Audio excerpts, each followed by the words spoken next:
The Yaris Hybrid is a one-of-a-kind in its class, as it's the only supermini with a hybrid powertrain. If you don't want to take the plunge on a full electric car, the Yaris could be a good bet. It's quiet, easy to drive and has a smooth ride. However, once you've escaped the traffic, it's fairly dull to drive, and the plasticky interior doesn't match the premium price point. A set of updates for the Toyota Yaris range has improved the normal petrol versions of the Japanese supermini, especially as the new 1.5-liter version is easier to drive than its 1.3-liter predecessor. The Yaris Hybrid is also part of the round of updates, and it also happens to be the easiest car of the lot to drive, though you'll pay for the privilege. While the standard car starts at £12,495, the hybrid costs from £15,995 in the same entry-level active trim.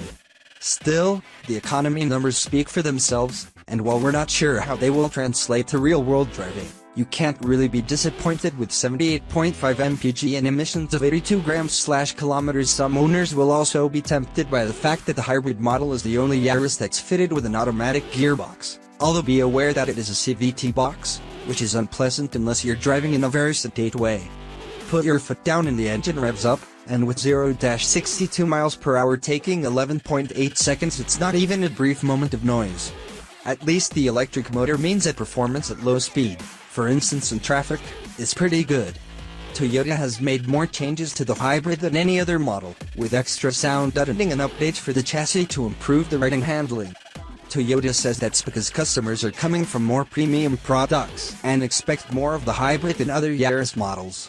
While the flat, straight test route we were sent on meant it was hard to test the new model fully, the hybrid does, in fact, feel better set up than the standard car, rolling less in the few corners we encountered while still feeling comfortable and composed. Anyone coming over from a premium competitor, perhaps from an Audi A1 1.6 DS-tronic, which costs around the same as our £19,845 bi-tone model, will find that while the ride and handling of the two cars is reasonably close, the interior of the Toyota feels incredibly dated in comparison. The hard-wearing, scratchy plastics you'll find in the Yaris, as well as the sparse design of the dashboard, don't feel premium at all. It's all well built, and seems like it will last, but it's hard to shake the feeling that you're in an older car than you actually are.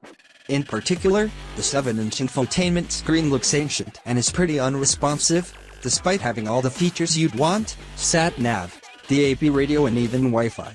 For driving in town, the Yaris is quiet and easy to maneuver, partly because the CVT box isn't intrusive and at low speed the car runs on electric power only. It's certainly much more relaxing than its diesel rivals around town, unless you get hot under the collar looking at that dated interior.